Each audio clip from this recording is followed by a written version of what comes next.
Welcome to Trial by Wine. We take a closer look at crimes that highlight how fascinating humans can be.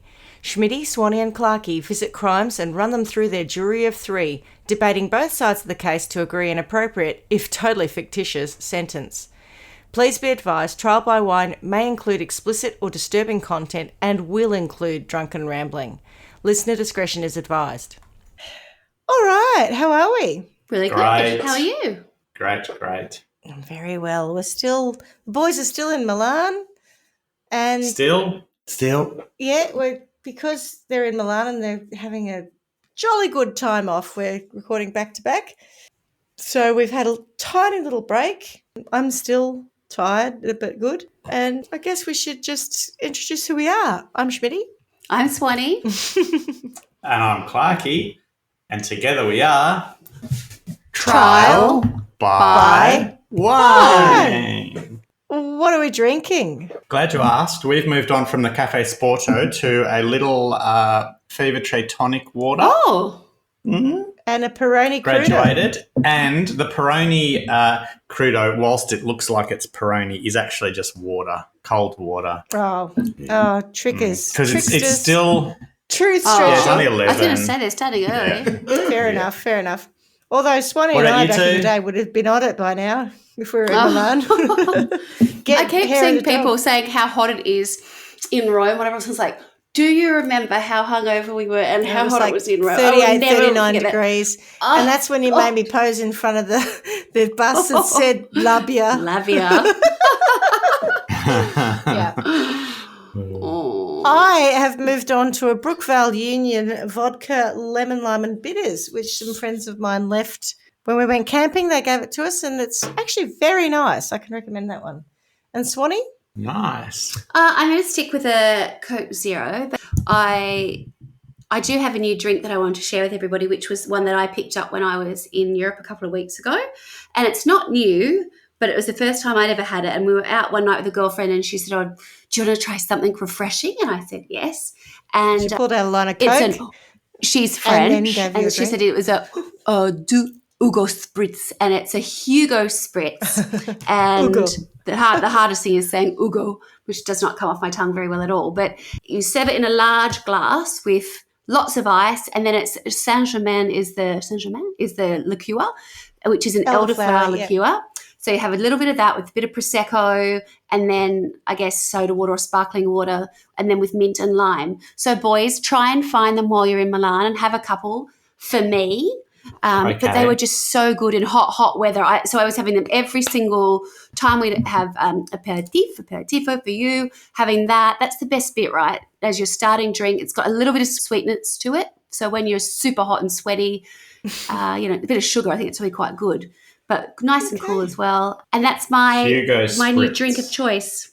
Hugo Spritz. Apparently it's Austrian or something initially. Yeah. Yeah, I think so. Like an Aperol Spritz, but without the Aperol. Saint-Germain instead and different garnish. Yes. Sounds delicious. Just delicious. So make sure you try that before we meet again, please. Who's got a story for us? Me. All right, go for it. So as you know, we're travelling, and so I thought I'd start a few episodes around our travels. So the first one is going to be a flight-related story. Okay. So my sources are simplyflying.com, iata.org, mondac.com, ahbl.ca, Wikipedia, of course, sydneymorningherald.com, Retrofocus on YouTube, abc.net.au and crimetraveller.org. So there is a crime in there. Crime Traveller. Ooh. Yes. Crime Traveller, I like that, yeah. Yeah, that's a good one. But firstly, let's explore how international flight law works, because I feel like we've discussed how cruise law works. We've discussed how space crime law works. So let's do flight law. And as you can imagine, there's some strong similarities between cruise and space law. So the simplest example of international flight law is when an aircraft is on the ground. In this instance, the country in which the plane is landed is the one whose laws apply. Makes If the sense. plane is in the air, however, The Tokyo Convention of 1963 states that the laws of the country of registration of the aircraft apply to acts committed on board. So similar to like cruise crime. Yep. Okay. There are cases where the country whose airspace the plane is in can apply their laws, usually when they are involved in some way. The Montreal Protocol 2014, however, makes several improvements to the Tokyo Convention by expanding jurisdiction over offences to also include the state of the operator and the state of landing. Further, if an aircraft diverts to a third state, it gives the state the competence to exercise jurisdiction at its discretion. So if there's an onboard incident and they divert to another country, where it lands can actually be the one that where the laws apply. Alcohol consumption is an interesting one. So obviously in the US, the drinking age is 21, whereas in Australia or Britain or whatever, it's 18. So if you're aged between 18 to 21 and flying from the US to the UK, the country in which the plane is registered will determine whether or not you can drink on the flight. So I'd recommend that you book on a flight that allows you to drink if you're wanting to do that. Let's take the hypothetical case that we took with space crimes, that Schmitty flies to Rome aboard a Singapore Airlines flight to abduct a soprano for her soap-making business. Not the second bit. I love Singapore Airlines, my favourite airline. Yep. Possibly to La Scala, though, you could be coming. Yeah, I've been there. Anyway, go on. Right. So should that scenario play out, if on the flight home the soprano sings Help and Schmitty attempts to shut her up but gets caught and charged with unruly behaviour, which laws are going to apply? Help! Exactly like that. That's exactly what I was thinking, yes. And then you try to shut her up. Shit gets real. So if the plane is still on the tarmac in Rome, then Schmitty would be tried under Italian law. If the plane has taken off, however, under the Montreal Protocol 2014, it will likely be dealt with by the destination country. So if it's on the Rome-Singapore leg, then Singaporean law. If it's on the Singapore to Melbourne leg, then under Australian law. However, if the flight gets diverted to Dubai, then she would be dealt with under UAE law. If the country isn't a signatory to the Montreal Protocol, then the Tokyo Convention will apply, complicating things further. So I think you get the picture. It's not clear-cut at all. Anyway, that's my little lesson on international flight law. Let's get to the crime. Are you ready? We are. Absolutely. Basic breath. So we're getting in the timey-wimey machine and going back to the 26th of May, 1971. And 128 passengers are on board Qantas Flight 755 from Sydney to Hong Kong when the crew begin telling passengers that due to technical issues, they need to divert to Brisbane. The plane reaches Brisbane airspace at 2:22 p.m. and the plane begins circling at just below 32,000 feet, escorted by an RAAF Phantom fighter bomber. The plane then makes its way slowly back to Sydney as the crew begins searching for a small object. They search the passengers' personal belongings as well as pulling off panels, ripping up carpet and removing light fittings. Jesus, imagine if you're on that flight and you're taking the light fittings out. I know, right? Nothing to be worried about? We were on a flight just yesterday and the lavatory sign was hanging down a little bit and I pointed it out to Stuart and he didn't know about this story. I pointed it at Stuart, he goes, don't worry, I'll just push it back when we go past. Anyway. Swanee, do you remember when we were on a flight to Sweden? I'm going to. I don't remember the flight. No, what did we do? Well, you were on my right side and on my left side there was a man who may have been Arabic, he might have been. Yeah. And this was in the 2000s and it was after 9/11 or something. Yeah. It was after 9/11 and this man, I got on the flight, I was like, oh yeah, whatever, but he looked really nervous and looked really shady and he was sweating and it wasn't hot. Oh God. And I thought, oh God. It certainly wasn't. And it turned out I think he was just a very nervous flyer because he farted the entire way. And for some reason, because you don't smell anything, or at the time. I do now, but I didn't then. Yeah, you had no sense of smell. So you just sat there, happy as Larry, and I sat there in the stench. in a miasma of nervous flyer. And then when we got there, it was bad weather. And I think this is the one time I thought I was going to die on a plane. We went to land and they said, oh, we have a problem with visibility. And I don't know how close we were to the ground, but all of a sudden the plane, accelerated and took right off again. Yeah. And you could feel the tension in the plane, let alone people ripping out the lights and looking up the carpet and whatever, anything like that. And it was like, oh, my God. And when we landed, it was one of those Pope moments where I just wanted to kiss the ground. I was like, oh, thank God. Firstly, I don't have to smell that man again. And we made it alive. Sorry, I digress. Go on. Yes. So back to the story. So unlike you, Schmitty, all the while the passengers on Flight 755 remained calm with no panic at any time. They must have been a hardened bunch. Inside voice, yeah. Mm-hmm. Yep. So the plane arrives to the airspace above Mascot Airport in Sydney, and Captain Selwyn informs air control that he has enough petrol to keep the plane in the air until 7 p.m. at the latest, and begins circling over the ocean waiting. What was the time now? 2:22 was when they were in Brisbane, so let's say an hour, so 20 past 3 maybe. Yep. Yeah, okay. Mm-hmm. So rewind a couple of hours and the Australian Department of Civil Aviation receives a phone call from Mr. Brown, who explains that he has hidden a bomb on board Qantas Flight 755. I figured that's what he was looking for, yeah. Oh, gosh. Yeah. Fuck of you, course, Mr. Brown. the team is sceptical until Mr. Brown says that he has hidden an identical bomb in locker 84 at Kingsford Smith International Airport. Police are called and they head to locker 84 to see what they can find. They open the locker to reveal a bomb constructed out of unprimed gelignite and an altimeter, along with 3 letters. The first letter is addressed to Qantas General Manager Captain R.J. Ritchie, demanding $500,000 ransom to be in unmarked $20 notes in exchange for instructions on how to dismantle the bomb on QF755.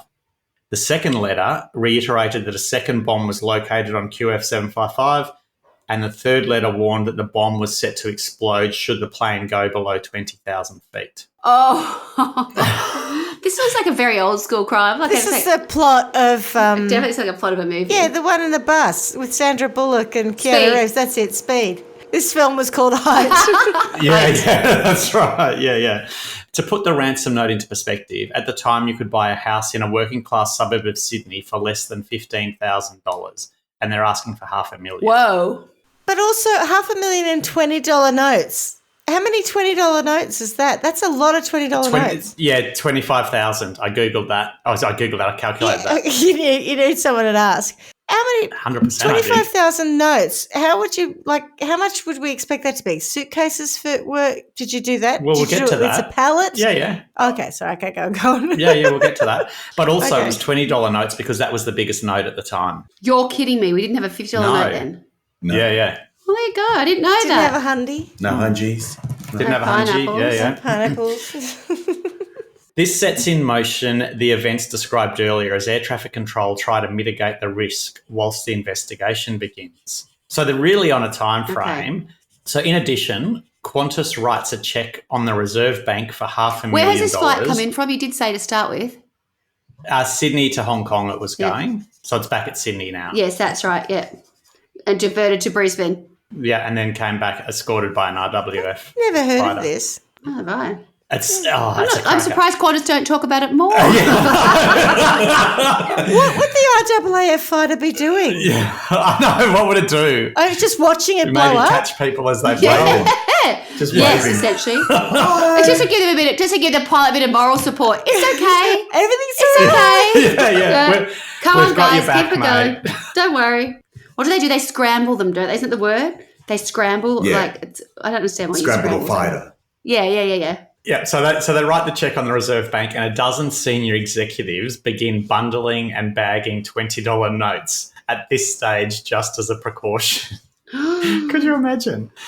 Police want to confirm the critical altitude for the bomb, so they disassemble it and replace the gelignite with a light bulb. The reassembled bomb is then put into a second plane, a Boeing 707, to test if it would actually explode upon descent. The plane climbs to 8,500 feet and then begins to descend. At approximately 5,000 feet, the bomb, in inverted commas, is triggered The light bulb and the light goes comes on, indicating that it would indeed explode. Oh, my God. Have a bomb That on it and seems went like down. an extreme thing to do. Let's just call his bluff. We'll just pop it up in another plane You know what I mean? Like, who But so does they took that? it seriously. They didn't call his bluff. They did the opposite. No, but they were like, oh, we'll just Yeah.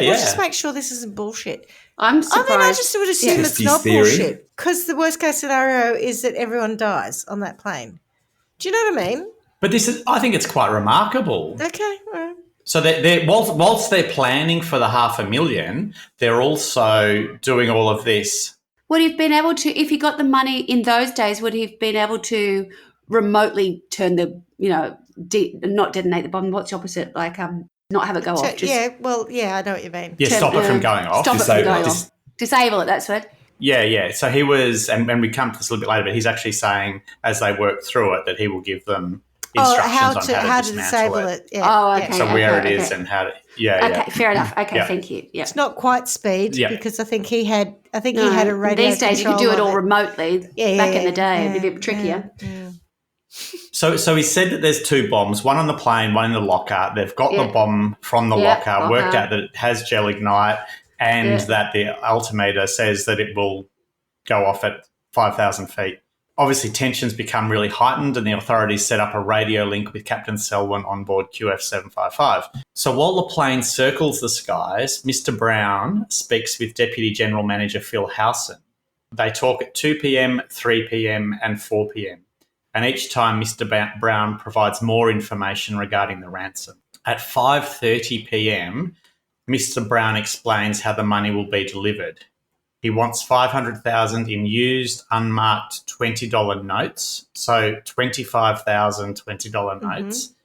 And at this point, Qantas knows that their flight has little over an hour of fuel left and pressure continues to mount. Eventually, they agree to the ransom and Mr. Brown states that a yellow van will park outside Qantas House in Sydney. The driver will wave keys out the window to identify himself, after which time the exchange can take place. He warns that the van must not be followed. At approximately 5:45 p.m, the yellow Volkswagen Combi van pulls up and the driver waves the keys out of the window. Classy. The driver is wearing a disguise. Guess what the disguise consists of? A wig? Fake moustache and glasses. I've got A kangaroo, Scooby-Doo. I've got Scooby-Doo vibes from the yellow combi van. I don't know, what does it look like? It's literally what Magical Stuart mystery said. box. Glasses, a wig, and a fake moustache. Like it just seems like such a stereotypical thing. So, Schmitty, 2 blue suitcases full of cash are passed through the window of the van, and the van drives off with $500,000 in ransom money. At approximately 6 p.m, Mr. Brown calls Mr. Howson and advises that there is no bomb on board QF755, and the plane begins its descent at approximately 6:40 p.m, landing safely at Sydney Airport. Roger. Half a mil. They pulled the plane apart. Oh, you fell for it. So, It's not as good as snakes on a plane, though, but keep going. yeah. So, rewind to What England. is it with It's these July motherfucking snakes on 1969. this motherfucking plane? Yep, rewind, yep. It's July 1969, and Peter Macari is arrested on charges of indecent assault and is later released on bail. He sells his fish and chip shop to his brother for roughly $6,500, and in August of that year, he skips bail and, using a false passport, sails to Sydney, Australia. You know what they say? He finds Home employment of running a convicts. fiberglass furniture and boat building business. Yeah. Running a boat building business in Brookvale, where he meets future accomplice Raymond Pointing. Now let's head to Townsville in March 1971, 2 months before the incident. Peter Macari watches the 1966 television thriller film The Doomsday Flight, in which a bomb with an altitude-sensitive switch is hidden on board a flight. According to witnesses, after seeing the film, Macari said that would be a good way to make money. In April, Macari heads to Mount Isa, where he meets Francis Sorohan, who works in the local mines. Sorohan steals gel ignite and a dozen detonators and sells them to Macari for $100. Then, on the 11th of May, Macari buys an altimeter and has all the equipment he needs to build his bomb. He then offers his mate Raymond Pointing $50,000 to help with the bomb threat. Pointing agreed and types out 3 letters detailing instructions for the investigators that would later be later found in locker 84. On the 25th of May, the night before the plan unfolds, Pointing drives Macari to a Hertz rent-a-car business in Alexandria, where they steal keys and subsequently a yellow That's Volkswagen a hire vehicle. combi That's van. great. It's so good, yeah. The day after Macari drives away with $500,000 in cash, police offer a reward of $50,000 for information leading to the capture of the hoaxer. And as you can imagine, it's a popular offer. I bet it was. And police receive over 14,500 calls regarding the reward. You could buy Imagine 3 having houses. to go through the detail of those You could buy a really good, 14,500. like a mansion, but you could also buy, what did you say it was? Yeah. 10,000 or something to buy a house? 15,000. 15,000 for a... But imagine going through 14,500 calls to find a detail. Phonetic experts are brought in to listen to recordings of phone calls with Mr. Brown, and they determine that he is likely an Englishman from the Midlands who was most likely recently emigrated to Australia. That's pretty cool. Police cross-reference this information with criminal records in England, working closely with Scotland Yard, Interpol and the FBI, narrowing down a list of suspects. 2 weeks later, police discover that the gelignite and detonators used in the Locker 84 bomb were the same as that being used in the Mount Isa mines. Oh. This suggests that Mr. Brown works or used to work in the mines or knows someone who does or did. That is really good police work. Yep. In August, and it's extraordinary. It's incredible. Then in August, an observant service station attendant notices that a young barman, Raymond Pointing, has been splashing cash buying himself an E-Type Jag and a Ford Falcon GT. Tony had an E-Type He reports Jag it to the and it got police stolen and used in a smash and grab. Yeah. Anyway. Oh, wow. Oh, really? Yeah. Time for it. That's another story. Anyway. Yeah, that's another podcast. So he reports it to the police and detectives place Pointing under surveillance, and soon after discover he has a cashed-up friend, Peter Macari, who is driving a brand-new Chevrolet Camaro, which they tail through Darlinghurst before eventually arresting Macari. A few hours later, they arrest Pointing outside his Bondi Junction apartment. The Junga. Once detained... The Junga. Yeah, the Junga. Once detained, Pointing sings like a canary, confessing to his part in the hoax. And just like that, they have their suspects, who are quickly arrested and charged with demanding money with menaces and stealing a motor vehicle. How's that, demanding money with menaces? What a great name for a crime. Macari was also charged with carrying a grenade at Sydney Airport. So they've got their suspects, they've got their charges, but what about the cash? Well, soon after the arrests, a bricklayer working inside a house in Annandale tipped off police that someone other than himself was responsible for a section of fresh work. He said it had been done one night the week before and there was a fireplace behind the wall, which was now bricked up and cement rendered. The tradesman had shown detectives the location in the room on Friday evening, and police had assigned an officer to guard the residence that night. At 8:30 a.m. on Saturday morning, a team of 6 detectives using sledgehammers had smashed in the wall. Inside the fireplace was a cardboard carton, which once housed a toilet cistern. When they opened the box, they discovered 2 green disposable plastic garbage bags tied with rubber bands. They were stuffed with bundles of $20 notes. I feel sorry for whoever bought that house 30 years later and was doing a reno what could and have been. didn't find a cistern box stuffed with cash. Yeah, damn it. The detectives searched the rest of the property, breaking holes in the floors of each room and looking in the roof and the backyard.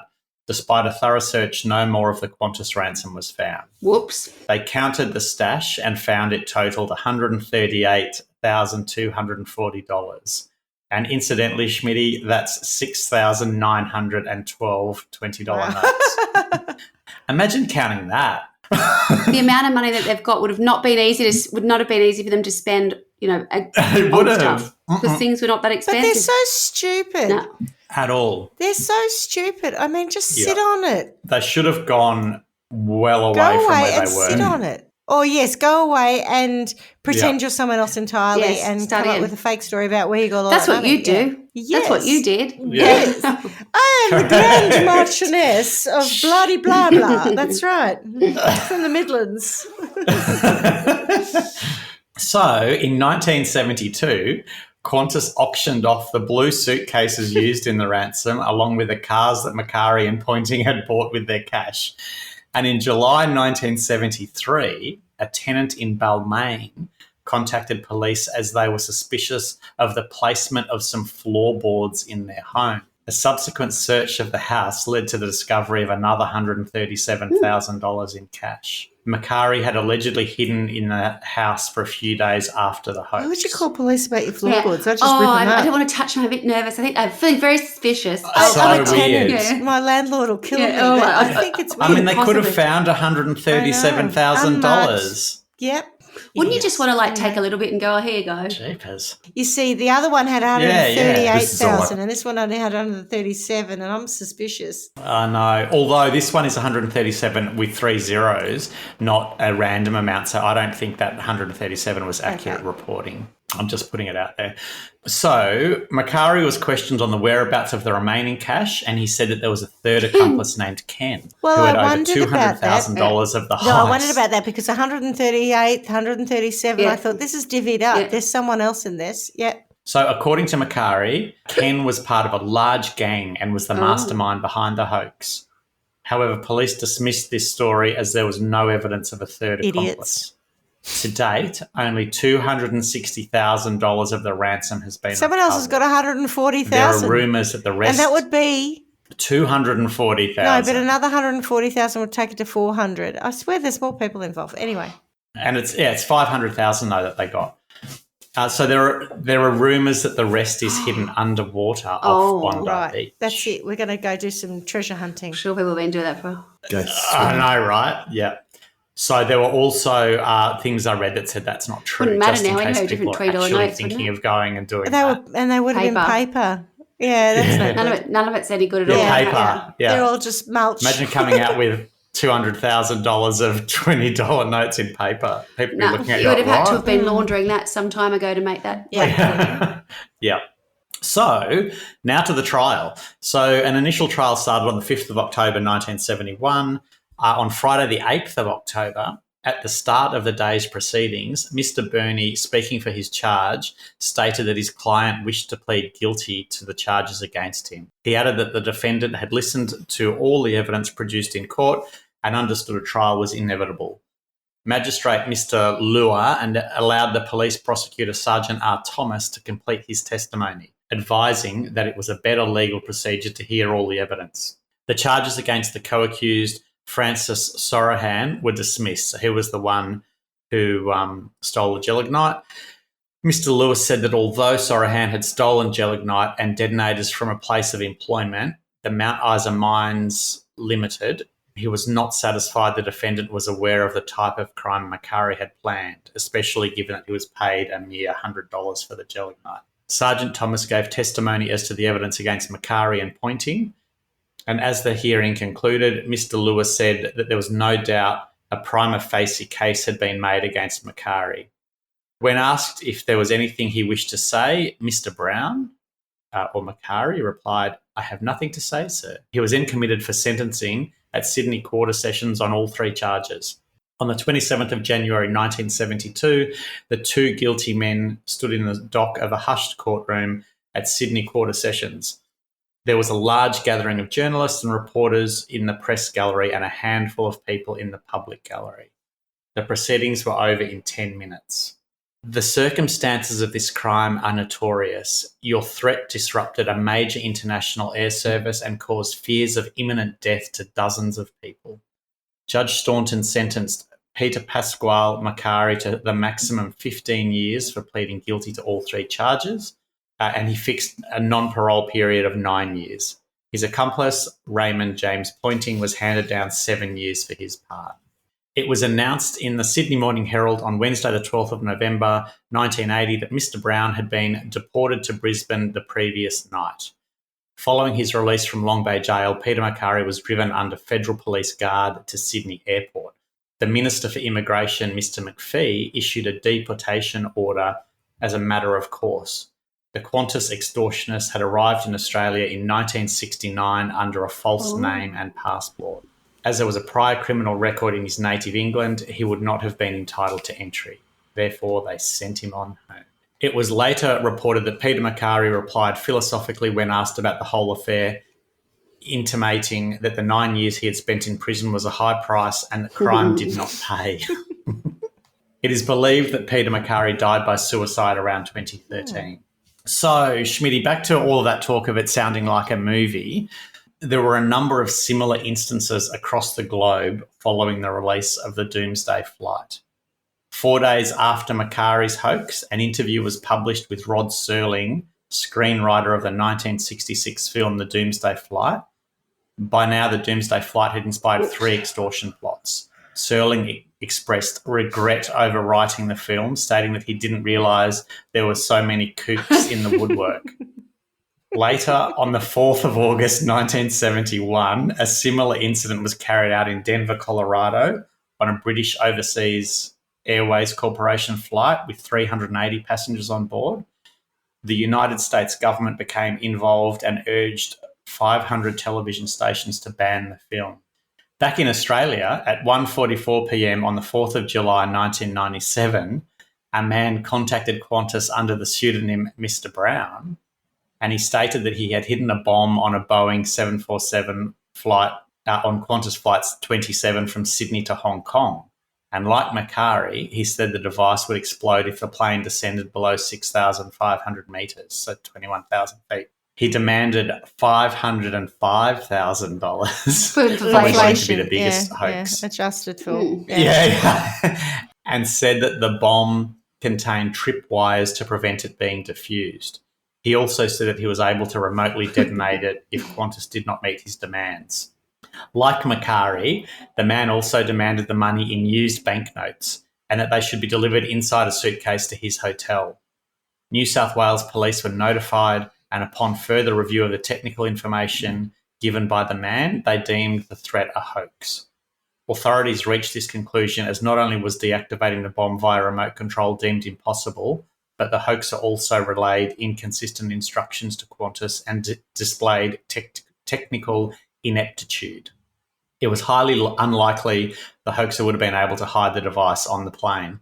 After the threat was deemed a hoax, Qantas was able to trace the origin of the call and delivered 2 bags full of phone books to the hoaxer to give him the impression there was money inside. At 8:15 p.m, Flight 27 landed safely in Hong Kong. The calls were being made from a motel where the hoaxer stayed the night. This next day, he arranged a taxi to deliver the bags to his residence, and the police followed the taxi and arrested the hoaxer once he took possession of the bags. And lastly, popular culture has a couple of other references to the hoax. The 1971 Australian singer Peter Hiscock released a single titled A Certain Mr. Brown, detailing the events of the hoax, and I will play that for you shortly. And in 1986, Australian television film Call Me Mr. Brown was written and directed by Australian director Scott Hicks, based on the events of the bomb hoax. Qantas actively tried to stop the film being made, and despite failing to do so, Network 10, which has invested $250,000 in the film, refused to air it. The film was eventually released on video in 1990. It was that bad. And that, my friends, is the story of the Qantas bomb hoax, the greatest Australian extortion. Neither have I, which is good. Well done. Incredible. Very interesting. Incredible. Hey, I hadn't heard of it either. It's not talked about, is it? Do you want to hear the song? Yeah. I bet it's great. Mm-hmm. It's bad. So just I brace figured if it was yourselves. good, you wouldn't be playing it for us.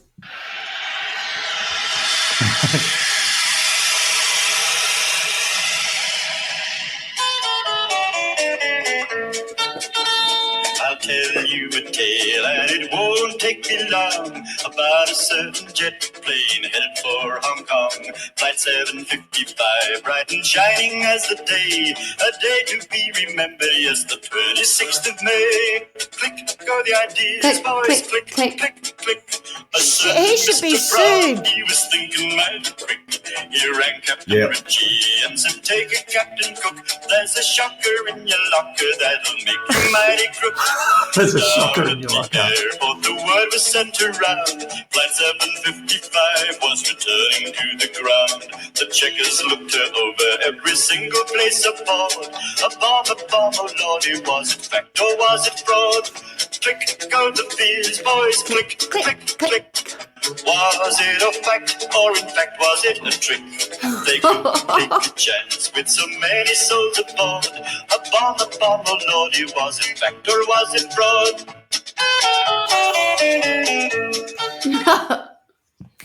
My life is forever Brilliant. enriched by hearing that. Yeah. Oh, gosh. And I don't understand how he can get. Oh, I suppose the person who wrote that's been dead for 50 years. Otherwise, that's incredible plagiarism. Yeah, it's ripping off Look at the shears I know, boys. I know. boys. Click. Goes the shears. Yeah. Very interesting story, Clarky. I didn't know that. I mean, I can see why it's not I talk hadn't about that. Never heard of it. it Australia's at greatest all. heist that I've never heard of. on a lowdown. So imagine that, though. They actually got $500,000 in Can't 1971 believe that. That's hard to get your head around. Crime doesn't pay. in a yellow combi van with a driver wearing a disguise of Yeah, the glasses, keys. a wig and a I fake think, moustache. well, obviously it wouldn't happen today, but talk about laughable. But yeah, there you go. My favourite bit was Oh. that they sent another plane up Yeah. to see whether or not the bomb was real. That's Oh. my That's just a bit of support. Bit of impressive. support. and the RAF fighter following them. I'm like, what for? He's got to get out the way if it blows up. It's going to create a lot of turbulence for him. I reckon it had a big net so that if it did explode, it was just going to try to catch as much yuck. of the debris as it possibly could. All right. I'm just thinking about this in the context of, there were a lot of hijacking of planes, like in a serious note. This story, a lot of it sort of, didn't hear it and a bit laughable and, we talk about it being like a film, but the people on board, I mean, I know you told me that they were all calm, but that must have been terrifying. It's the stuff of my nightmares. Yeah, I think certainly being a crew member who knew that you were looking Worse for a than bomb. snakes on a plane. Yeah. It is. I can't watch anything like that. There's another the plane story, the one with movie story with Jodie Foster, where the daughter goes missing on the plane or whatever else. What's that called? Yes, I've seen that. Oh, That's I can't. And there's a yeah, fake was that just US Marshal a bit or something on far-fetched? board, and he's There's stuff like that, and I can't remember. It's such a long time ago. Yeah, that I've seen it, ages but ago. I I will was not quite allow myself suspenseful. to look at that again because traveling on a bus, like I don't. wasn't wanna- she? I don't wanna didn't know she what's design? possible. Didn't Yeah, I she wanna design know. the plane? And then they made her go into some part of it. So in like the where the luggage is. I can't remember myself. No, but is doesn't her it daughter called go Red missing? Eye? Is it called the Red Eye or something like that? I could be making that up. know. Anyway, Don't yeah, know. I mean, Look it up. there were hijackings happening around in the 70s. So, as much as it sort of sounds like, ha, ha, ha, isn't that silly? There were enough things going on that people would have had a heightened sense yeah. of fear about these things. Flight plan, it was called, absolutely. Trinity. Thank you. And Flight plan. Aviation engineer Kyle is flying Yeah. back to New York with Julia, her 6-year-old daughter, and the coffin of her husband. Oh. During the flight, Kyle wakes up from a nap and discovers Julia is missing. yeah, Oh. that was a bit creepy, but, also a little bit far-fetched. But like you're sitting there, and I think these flights would have been pretty expensive too. It would have been a big deal to be on an international flight. And you've saved all your money and Absolutely. you're on this flight, and then some prick decides to, just terrify everyone on board. And, like, it's good that there was no bomb on board, but just the whole thing is – and the time. Because if they were trying to keep it in the air, the fact that it wasn't until 6 o'clock, they only had an hour of fuel left. Like, it was Oh. it really was like speed, like it really was very tense. And you know what it's like when you're stuck on a flight and you're not going anywhere that you want to go anyway, and you get really tetchy and whatever, then to think, well, we could be going to die. You say they can't, but I bet everyone was just sitting there quietly terrified. It's a lot to process, It's isn't it? terrible. Passenger? Yeah, you'd never fly again. So, yeah, I No, think probably not. someone needs to throw the book at that these whole guys. calmness would. I think that the calmness would just be that absolute Absolutely. stress. I think these guys probably need to be flown somewhere because, it's related to their crime and maybe thrown out of the plane at certain altitude with a bomb strapped to them that may or may not go off by a certain... So they either splat on the ground or they This blow up. sounds like Speed. Or they blow up, but either way, they're done so. It does. I think that would be my sentence, but they're high enough that as they're falling, they're very aware of what's going on and they're experiencing a great deal of terror, but it doesn't really matter because they're going to end up not with us anymore at the end of it, one way or the other. Oh. Oh, I know that was a bit harsh, but just it's had that kind of like larrikin thing about it, but the actual ramifications of it, there's a lot of larrikin, are pretty severe and serious. Yeah, but it does have that kind of this is a good way to make money, you guys. Yeah, it does. What silly guys? Yeah. No one was hurt. It's not a victimless crime. Yeah, and I think that's my point. It's no. Yeah, how many people were on board? But I think that he probably views it like that. 128, there are 138 victims on board that plane, dickhead. Oh, plus the crew and those poor banking executives who had to count out $500,000 worth of $20 notes and put them in a...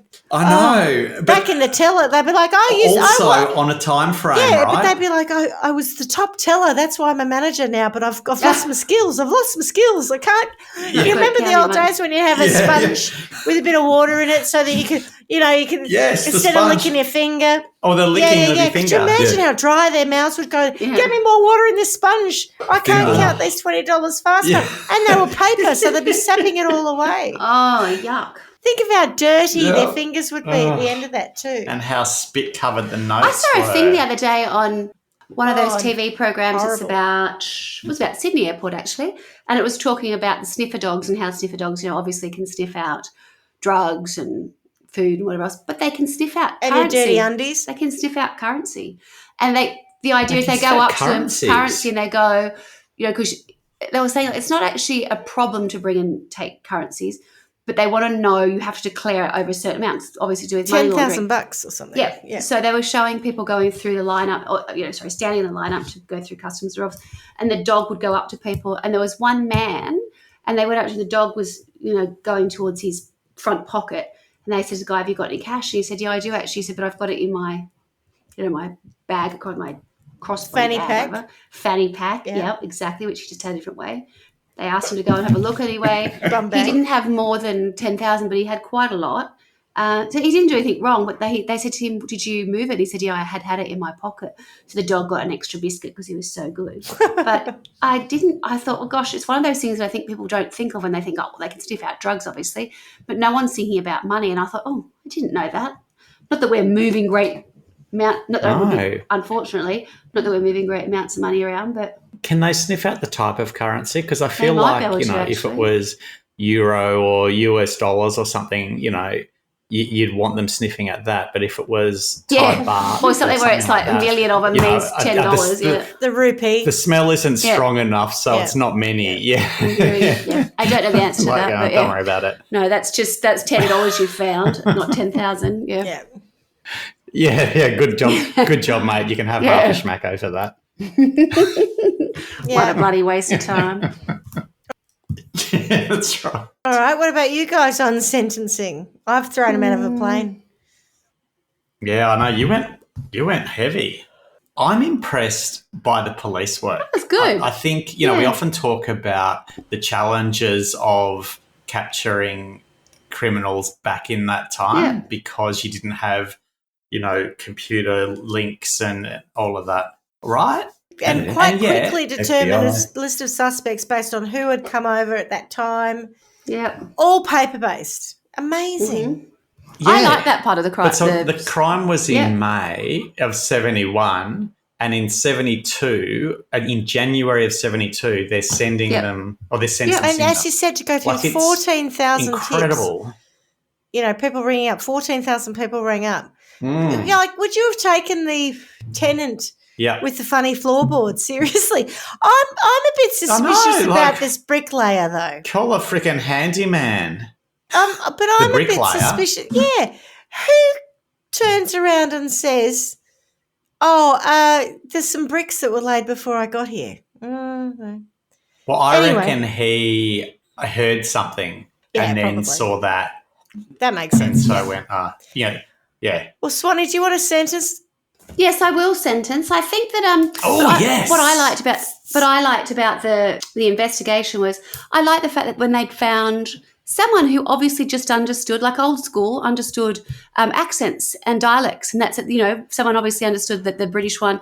Okay, The then they phonetics, can yeah. yes, take it right down to that sort of it was in the Midlands, or whatever. I thought that was It wasn't that was, from I enjoyed that. Birmingham. Yeah, but that was Recently clever. arrived from Birmingham. I don't know. I was trying to think what motivated them. I was trying to come up with something a bit, pointed about them being greedy. But I think I'm going to err on the side of something closer to what Schmidt did, which was that the psychological trauma that they have imposed on all of the people on that plane, the pilot, the crew, and obviously all the passengers. Because I don't have a problem with flying, but I certainly know people who do, and the anxiety that they suffer. And they might And- fart a lot, yeah. Maybe we could include that. Maybe they are destined to express Have themselves in different ways. feel a high level of anxiety all the time, which also leads them to have Great flatulence problems. flatulence. Exactly. Yeah. Some stinky bum action. Oh God! So that they can never not be known where they are. Everyone knows from the miasma of smell that smell- nervous flyer is here. Correct. Yep. Nervous flyer is here. That's a constant state for them. They're always stinky and feeling very anxious. Okay. Done. And boys? Right. So I think I want to sentence them to a new course that is going to be offered by one of the TAFEs in Victoria, which is a Cert 4 in how to get away with crimes. Oh. And it's going to be run by you, Schmitty, obviously. but Oh, but get I on to think the that- instructional design right now. Yep. Yeah, to do so well to actually get that money and then be so And then be bad so at stupid. It just get I'll just buy caught myself the so most quickly. expensive car I can find. And I've been dumb. earning Like, how $5 a week, ridiculous. and now I've got an E-type Jag. Like, idiot. I could do anything with this money and I'm going to get caught within a couple of months. They could have Like, bought an island. Exactly. oh, exactly right. Idiots. Yeah. Maybe they So, didn't want to get on a Cert 4 in flight Schmitty's because they were worried course. about someone looking in their suitcases. Yeah. All right. Well, good one. Cert 4 in Schmitty's done. course, I which will enjoyed go that. for 7 years because that's the punishment. Yeah. And it will be the dullest course flatulence ever. included. Yeah. Yes, yeah. absolutely. Building the tension. All right. Well, thank you very much. Enjoy your day out in Milan, boys. Absolutely. And Swanee, enjoy Barbie. Will I do. was Thank you. cinema with my kids, so I will. Yep. Until next time. I got a lot of laughs out of it. See how you go. All right. Absolutely. Until we meet again, as we say every week, miss you already. Ciao. Ciao. Ciao, Pedro. Bye. Ciao, ciao. Ciao. Ciao, ciao. Thanks for listening to Trial by Wine. You can contact us at trialbywine@gmail.com. Please rate, review, and subscribe to Trial by Wine on Apple Podcasts or wherever you get your podcasts. If you'd like to support us, you can become a patron at www.patreon.com, Trial by Wine, or visit our website www.trialbywine.com to donate to us. Your support will help us cover many more cases and apply wacky sentences. We really appreciate you listening and hope you tell everyone about us. Our cover art is by John Christo and music is by Beauchamp from pixabay.com.